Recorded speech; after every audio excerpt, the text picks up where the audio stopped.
跟我好想同你哋溫習，想到點咧？而家我再送一個禮物俾你哋，梗係唔係食骨糖啦。今次我送嘅就係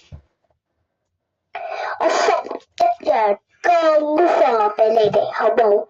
嗱，冇得咁好嘅，因為我真係好耐啦，俾你哋放假，遲啲我好想拍片㗎，同你哋溫習下分類，不過冇時間啦，因為要放假，都約咗好多人，同埋我講過嘅喎，因為我生日嘛。做咩啊？所以咧，我哋係會遲啲再溫嘅，不過係好耐好耐，遲啲先溫得唔得？咁你都幫我自己翻屋企慢慢溫習啦，乖嘅同學。咁我再送一個幼兒園功課俾你哋啦，不過都同你哋讀少少字先。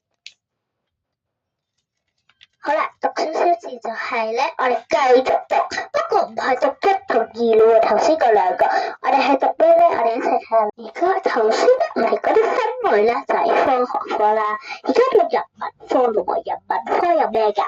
咁不如咧，我介紹啲人文嘅嘢俾你哋認識啦。咁人文咧就係講緊我愛我家，咁我愛我家咧，咁呢個咧。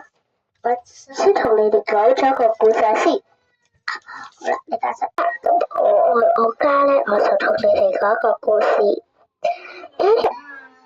有一個松鼠媽媽咧，佢就同 B B 講，我都係表妹。咁咧，佢就同個 B B 講啦，要返工啊。咁佢就話啦，唔制啊，今日係我生日喎。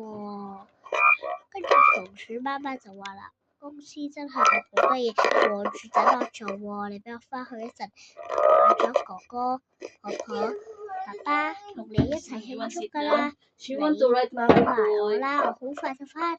然後咧，松鼠妹妹就話唔制啊，媽媽，你話咗㗎，唔體諒人哋嘅故事就係一個啦。體諒人哋會點啊？咁我哋一齊睇下咯。如果體諒人哋咧，妹妹就會話啦，媽媽你嗌咗媽媽、爸爸、哥哥同我一齊開生日 party， 我已經好開心㗎啦，多謝你啊！咁咧，我今日就跟住咧，袋